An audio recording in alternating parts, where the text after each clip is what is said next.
This is why the large majority of people never lose that stubborn belly fat and get to the lean physique that they want. This is also why some of our clients like Irvin, Dylan, Braden, and Ian were all able to achieve this. And I'm also gonna share with you why some of our clients don't achieve this. Now, sometimes the problem is around the diet, the training, the accountability, and all that kind of stuff. But with our clients that didn't achieve this last bit of stubborn belly fat loss and get to that very, very shredded physique, what was the case with them? Because they had all of this set up. Well, to be 100% honest with you, majority of the time we find it's not actually just based around this stuff. In fact, more than often it's based around what I'm about to show you. Let me explain. So one of the main questions we get asked is, how do I stay motivated to lose that last bit of stubborn belly fat? AKA, you kind of already know what to do in terms of calorie deficit and all that stuff, so we're not gonna really run through that today. We will a little bit, but the main thing I wanna run through is, hopefully you can see this, when it comes to motivation, there's 4 main things. So we've got need, drive, incentive, and reward. Now, here's where it gets very interesting, and this is a massive eye opener for some of our clients,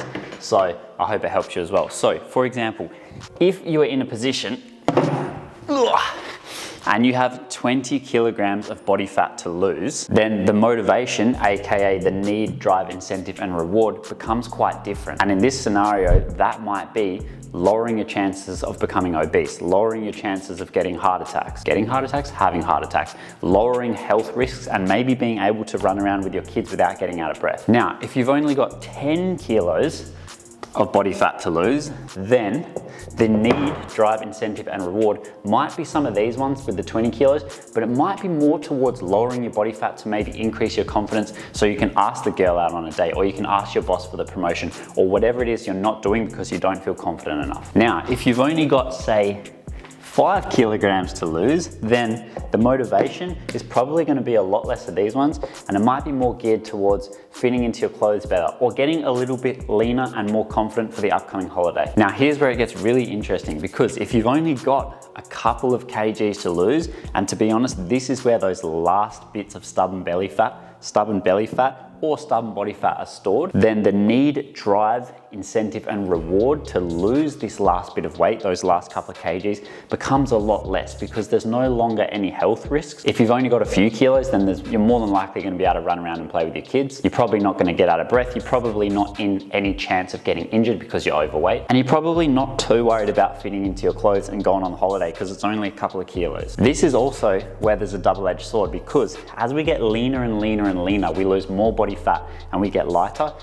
Generally speaking, for most people, I would say 99% of people, the hunger increases, your cravings increase, and it generally just becomes a lot harder to stick to the plan. Because you've only got that little bit of body fat to lose, you can no longer really eat out social all the time. You can't be going out drinking on the weekends. You have to say no to quite a lot of things and sacrifice a lot of the stuff that you can do when you've got 20 kilos to lose. So honestly, this is where you and only you can decide if losing those last couple of kgs of stubborn body fat is worth it. Don't let anyone else decide this for you. Don't let anyone talk you into it, but also don't let anyone talk you out of it. If it's important enough to you based on what we just went through, then go for it. And wondering why some people, and specifically our clients, could get to that low levels of body fat where others really, really struggled and seemed like they could never get there, is literally something that used to keep me up at night and would have me wondering if I even know what the hell I'm doing. And by the way, guys, I've been doing this stuff for over a decade with myself and clients as a full-time job. So this was a little bit frustrating. So I spoke to a lot of my clients, and that's what really drove home the point